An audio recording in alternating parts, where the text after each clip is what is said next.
Bonjour, bienvenue. Je m'apprête à faire la guidance pour les énergies de la semaine du 22 juillet 2019. Comme toujours, c'est un tirage général, donc ça pourra te parler un peu, beaucoup ou pas du tout. Donc prends ce qui te parle et laisse le reste. Et petite parenthèse pour les personnes qui suivent depuis quelque temps déjà, c'est la première vidéo où je fais ça en direct live. J'ai quand même pris de l'avance en posant les cartes parce que voilà, me regarder en train de mélanger les cartes, je trouve ça pas très intéressant. Donc voilà, je ne sais pas si je referai ce genre de formule plus souvent, on va voir comment déjà ça se passe. N'hésitez pas aussi à me le dire à travers les pouces en l'air ou pouces en bas si ça vous plaît ou si ça ne vous plaît pas au niveau du format. Et donc on est parti pour cette semaine. Les oracles utilisés sont l'oracle du Tao ainsi que le tarot Lenormand. Je mettrai bien évidemment dans la description les liens pour te les procurer et je ferai une review sur le Lenormand, sur le tarot Lenormand, un de ces quatre. On est parti. Alors, déjà pour cette semaine, pour moi, ça va être assez chargé sur le plan émotionnel et intellectuel. Et on est pour moi dans une semaine où on va devoir, la vie va un petit peu nous mettre dans des conditions. On va être un peu, pas prédisposé, mais on va être disposé tout simplement à devoir grandir et à devoir aller au-delà de certaines façons de penser, certains schémas qui peuvent être répétitifs et qui sont pas forcément très épanouissants pour toi et qui t'apportent pas, satisfaction sur le plan intellectuel. Donc pour moi, on est dans cette idée de devoir accéder à une certaine forme, enfin ce que l'on va vivre cette semaine va nous permettre d'accéder à une certaine forme de plénitude intérieure et de conscience de soi. Et pas seulement la conscience donc intellectualisée qu'on peut comprendre avec son mental, mais aussi la conscience de son corps et de tous les messages qu'il pourra nous apporter. Donc là, il y a quand même une idée d'être, je pense, pour pas mal, ça ressort et c'est confirmé avec le tarot, il y a une idée d'être dans une certaine forme de fatigue physique et mentale. Il y a, à mon avis, beaucoup de choses qui te font cogiter. Et là, on va te demander cette semaine de mettre la pédale de frein sur la cogitation mentale, parce qu'en fait, ça ne va pas apporter grand-chose, si ce n'est de te fatiguer encore plus, et en plus de ça, de renforcer parfois même des schémas, comme je le disais, de pensée et des croyances limitantes, dont en réalité, il faudrait que tu te défasses pour pouvoir avancer. Ce qui me fait dire ça, c'est que derrière, on a la folie juvénile qui, dans le Tao, est en fait une représentation pour moi dans ce contexte-là. Pas tant d'avoir l'impression de marcher sur le fil, quoique peut-être qu'il y en a certains qui se sentent vraiment en mode survie, qui se sentent pas du tout qui n'ont pas l'assentiment d'être en sécurité. Mais je pense que globalement, cette carte représente une difficulté à passer au travers de la dualité et de la, quelque part, de cette façon de penser manichéenne du noir ou blanc. C'est bien, c'est pas bien, c'est bon, c'est pas bon, c'est gentil, c'est méchant. Là, on va te demander de dépasser ça pour pouvoir atteindre une plus grande forme, quelque part, de compréhension par rapport à toi-même et par rapport à la nature humaine, je dirais de façon plus générale. Et quand tu arriveras à dépasser cette espèce, gagner en sagesse et aussi avoir l'humilité parfois de pouvoir dire, de te dire et de dire aux autres, écoute, je sais pas, ce n'est pas faire preuve de faiblesse, mais c'est plutôt un gage d'honnêteté vis-à-vis de toi et vis-à-vis des autres, de pouvoir dire aussi à des moments, voilà, je ne sais pas, je n'ai pas toutes les réponses, je ne suis pas parfait, peut-être même s'autoriser à avoir le droit parfois de merder et de pouvoir juste être humain, quoi. Donc je pense que c'est à travers ces prises de conscience qu'on a l'idée quand même, comme je le disais, d'une vraie évolution. Pour moi, la poussée vers le haut, là tout simplement, c'est l'idée que comme les plantes, on grandit et la croissance prend du temps, peut parfois être voilà, un petit peu ralentie, mais de toute façon, elle aura lieu. Donc les choses que tu as germées et les bonnes choses que tu vas germer dans ton esprit et on va dire les bons choix, les plus justes et les actions que tu vas poser cette semaine qui sont bénéfiques pour toi et qui résonnent avec toi et qui sont en accord avec toi-même et qui sont intègres, vont porter leurs fruits plus tard dans le temps, c'est presque une certitude. Ce qu'il va falloir aussi, c'est du coup, là on en revient à ça, pour moi le fait de se sentir oppressé cette semaine ou d'avoir peut-être un peu le blues ou des moments down où on a l'impression d'être vraiment isolé, même si on est entouré, et de se sentir incompris et seul face peut-être à ses démons et à ses remords et à sa culpabilité, là on te dit qu'il est temps de mettre un terme à ça en étant beaucoup plus, on va dire, discipliné par rapport à son mental. Là c'est la semaine où mentalement il faut réussir à la fois à être ferme sans pour autant être rigide. C'est-à-dire qu'il faut être capable de localiser quand on est en train de partir sur sur une route, sur une pente qui ne nous convient pas, sur une pente, sur la mauvaise pente, pour pouvoir rétablir l'ordre et pouvoir être dans quelque chose de plus juste et de plus objectif par rapport à ta vision de toi-même. Là, la dispersion pour moi dans ce sens-là, on est dans une idée qu'il faut arrêter de brasser de l'air et qu'il faut commencer à travailler réellement et à cibler réellement ce qui t'empêche d'avancer et d'être pleinement toi-même et épanoui, et de pouvoir mettre la lumière aussi sur ce qui te bloque et sur les blocages qui t'empêchent d'être sur ton véritable chemin de vie pour certains ou certaines. C'est intéressant parce que le dessous du paquet du Tao, c'est l'éclatement. Je renvoie d'ailleurs à la vidéo que je mettrai en barre d'infos où je vais plus en détail. En fait, je décris la carte du Tao de l'éclatement avec tiré du livre du Tao, parce que pour moi, la carte de l'éclatement, c'est clairement une des cartes les plus, on va dire, qui font résonance le plus avec le fait d'être dans une phase de transition et de changement. Et c'est une phase dans laquelle pas mal d'entre nous sommes poussés, puisque depuis la pleine lune, là d'il y a quelques jours, en fait ça nous a poussé, ça va nous pousser à faire une épuration des choses qui n'ont plus lieu d'être et de vraiment se séparer de ce qui ne nous apporte plus rien dans notre vie, que ça soit sur le plan personnel, professionnel, ou peut-être même tout simplement d'objets ou de lieux de vie qu'il va falloir changer.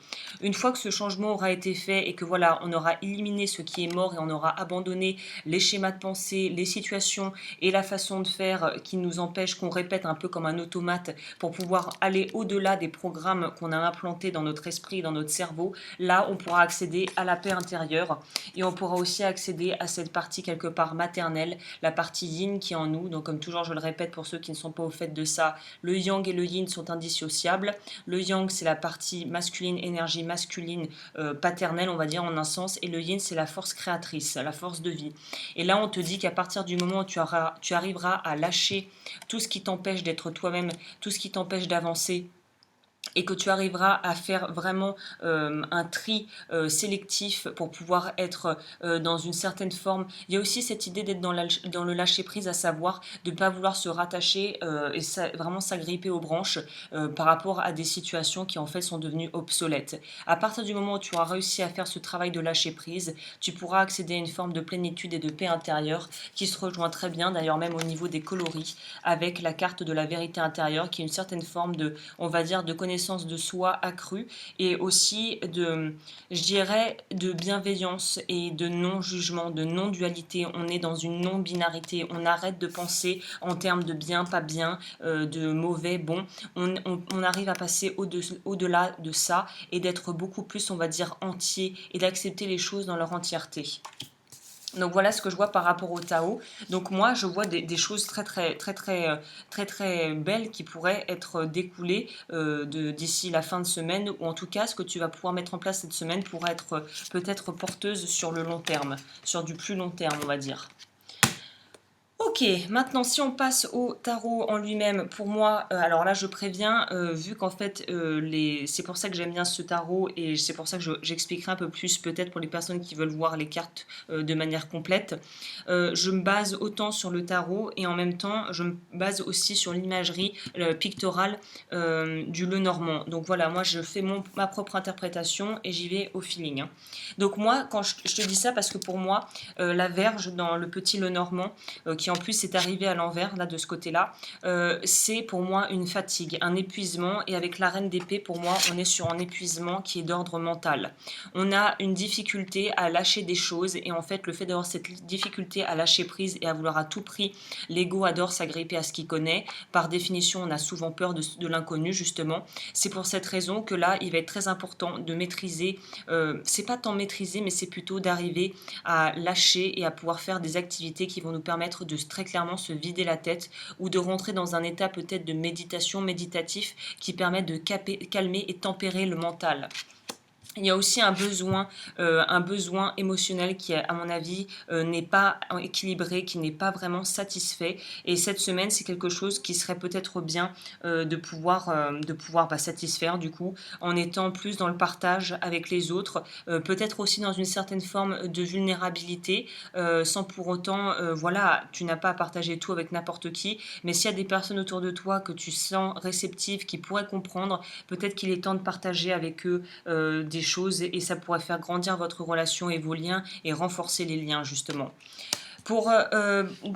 Globalement, il y a une idée de vouloir à tout prix avancer, avancer, avancer, avancer, avancer, et en plus de ça, avancer aussi sur le plan créatif. Donc je pense qu'il y a une idée pour moi de savoir qu'on est en train d'être en espèce de gestation à l'intérieur, et on sent à l'intérieur de soi, même si on a encore des choses à régler par rapport soit au passé ou des circonstances de vie actuelles, on sait qu'on a la force et on sait qu'on a la foi et qu'on a les capacités et les outils pour pouvoir lancer de nouvelles choses et quelque part entamer un nouveau cycle, puisque là avec le monde, pour moi, on arrive très clairement au bout de quelque chose, et c'est le moment propice pour commencer à préparer les bases pour autre chose, fermer le chapitre, fermer le livre, ou en prendre un autre et en écrire une nouvelle histoire. Voilà, il y a un peu une idée de commencer sur une page qui n'est pas blanche, mais sur une idée plutôt de fermer déjà ce qu'il y a à fermer pour pouvoir avancer avec beaucoup plus de stabilité, en étant beaucoup plus, on va dire, sûr de soi, et en ayant aussi cette force créative qui va nous permettre de pouvoir développer des choses qui vont potentiellement nous apporter beaucoup sur le plan non pas que matériel, mais pour moi aussi sur le plan émotionnel. Donc la stabilité est à portée de main, à condition de faire le travail préalable dont j'ai parlé. Parce qu'il y a quand même cette idée, encore une fois, je pense que c'est par rapport au travail. Si on a certains et certaines qui ont eu des déceptions de cet ordre-là, parce que pour moi, là, pour le coup, le renard dans le Lenormand a un rapport avec le travail, et plutôt sur le basé, enfin voilà, se rapproche aux finances et au travail. Donc pour moi, ça et ça ensemble, c'est qu'on va peut-être avoir des déceptions par rapport au travail. Donc voilà, c'est après ça remet dans le contexte, ou en tout cas des déceptions par rapport à quelque chose que l'on pensait être un dû, et qu'on pensait que c'était sûr qu'on allait l'avoir, et qu'on a un peu mis la charrue avant les bœufs en fait. Et on va peut-être avoir des déceptions de cet ordre-là, ou peut-être, ouais, moi je vois, voilà, ouais, c'est ça, je vois ça. C'est qu'en fait, on s'est projeté, on avait énormément d'attentes par rapport à quelque chose d'ordre pour moi matériel, ou en rapport avec les finances, qui finalement ne va pas porter les fruits escomptés, et on va être énormément déçu. Donc là, une des choses qui pourrait être bien pour la suite, pour apprendre de justement ces erreurs, si c'est vraiment quelque chose qui te mine et qui est en train de te plomber, c'est de te dire que dans la vie, en règle générale, encore une fois, ce n'est que mon humble avis, plus tu mets d'attentes, plus c'est quelque part la recette pour le désastre. Parce qu'en fait, plus tu mets d'attentes, plus tu solidifies, entre guillemets, un point de vue que tu as et des croyances que tu as, en étant complètement fermé à d'autres possibilités qui pourraient venir à toi et qui pourraient être encore mieux que ce que tu avais espéré. Le moins d'attentes tu as, le mieux ça se passera. Il y a aussi une idée de vouloir être dans une certaine forme. Là, on est dans le 9 de coupe. Donc, il y a vraiment un besoin de communiquer. Donc, je pense que cette semaine est une semaine propice pour travailler sur soi, et aussi pour être capable de se vider la tête, comme on disait, pour arrêter de mouliner, mouliner, mouliner jusqu'à s'en rendre malade. Là, on te demande de passer du temps à faire des choses peut-être un peu futiles, qui vont te paraître parfois où tu n'auras pas forcément envie. Mais là, je pense que ce serait bien de te mettre un petit coup de pied aux fesses et d'accepter si on te propose des sorties, des choses entre amis, des choses qui sont peut-être assez vaines, mais qui pourraient te faire du bien et qui pourraient te permettre d'être encore une fois moins dans cette espèce de forme de jugement. Là, quelque part, plus tu vas rencontrer des gens qui sont d'horizons différents et qui ont des visions différentes de la vie de toi, plus ça va être enrichissant sur le plan intellectuel, et ça va te permettre d'avoir une nouvelle perspective sur ta situation personnelle. Il y a aussi une idée pour moi, le dos du paquet, on a quand même eu la lune. Donc pour moi, on est dans cette idée de devoir en fait laisser l'inconscient faire ce qu'il a à faire. Si tu fais des rêves qui sont assez parlants, des rêves d'ailleurs où tu pourrais avoir peut-être des idées pour des projets, ou qui vont mettre en lumière des choses, des désirs profonds que tu as en toi mais que tu ne voulais peut-être pas t'avouer et qui n'étaient pas encore conscientisés, il y a de fortes chances pour que cette semaine ça soit le cas, et que tu puisses avoir des infos par rapport aux rêves, ou peut-être aussi que tu pourrais demander conseil à une femme dans ta vie qui est de bons conseils, qui est assez sage et qui pourra t'aider à lever le voile sur certaines choses que tu n'es pas encore prêt à vraiment voir. Donc voilà, c'est de cette façon que je vois les choses. Et là, pour les personnes qui seraient en conflit justement avec une figure maternelle ou avec une partie d'eux-mêmes, là, il y a vraiment une idée de lâcher l'âge de guerre et d'arrêter d'être tout le temps sur la défensive. Moi, je vois bien des problèmes au niveau relationnel avec une femme. Donc, ou peut-être même un enfant, hein, un de tes enfants si tu en as. Là, il y a une idée de sortir de de cette envie de vouloir combattre et de vouloir toujours avoir raison. Sache que plus tu veux avoir raison, encore une fois, c'est comme les attentes, plus tu vas tout faire pour garder et pour protéger tes croyances, alors que parfois, il faut aussi admettre quand on est en tort, et il n'y a pas de mal à ça, et ça fait pas quelqu'un, ça ne fait pas, ça ne te définit pas comme étant quelqu'un de mauvais, de fragile ou d'incompétent, juste quelqu'un d'humain qui peut parfois avoir tort, et il faut savoir aussi admettre quand on s'est trompé. Pour les cartes, j'ai pris carte de guérison, il y en a deux qui sont sorties. La première carte, santé, je suis un être de lumière, donc je suis santé. La maladie est un message voulant me faire prendre conscience qu'il y a du négatif à transformer en moi. Je demande à avoir la compréhension nécessaire me permettant de corriger mes pensées et mes actions. J'accueille l'énergie divine en mon corps et chacune de mes cellules se régénère. Donc on en revient à ce que je disais, surmenage. Là, vraiment, il y en a certains et certaines, attention au surmenage. Si vous êtes au bout du rouleau, ça ne sert à rien de tirer sur la corde. Et la deuxième carte qui est sortie, c'est libération. Je me libère de toute noirceur, je transforme le ressentiment, la haine et la culpabilité en prenant conscience que ce sont les blessures intérieures qui créent chez moi le doute. Je chasse toute pensée négative, je retrouve la paix en mon cœur et je découvre l'être de lumière qui vit en moi. Donc là, c'est marrant parce que pour moi, ça résonne avec ça. On te demande de sortir du conflit, on te demande de sortir de cet état de tout le temps vouloir défendre son point de vue. Bah écoute, voilà, j'en ai fini pour cette première guidance live. Je te souhaite une très belle semaine. Si tu souhaites travailler avec moi, lodufeu@gmail.com, tout sera dans la barre d'infos de toute façon. Et je te dis à bientôt pour de nouveaux tirages, sachant que je commence à partir j'ai dit le 25, je commence à publier les tirages pour signes astrologiques pour le mois d'août 2019 sur le plan général, puis par la suite sur le plan sentimental. Voilà, bah écoute, à la prochaine.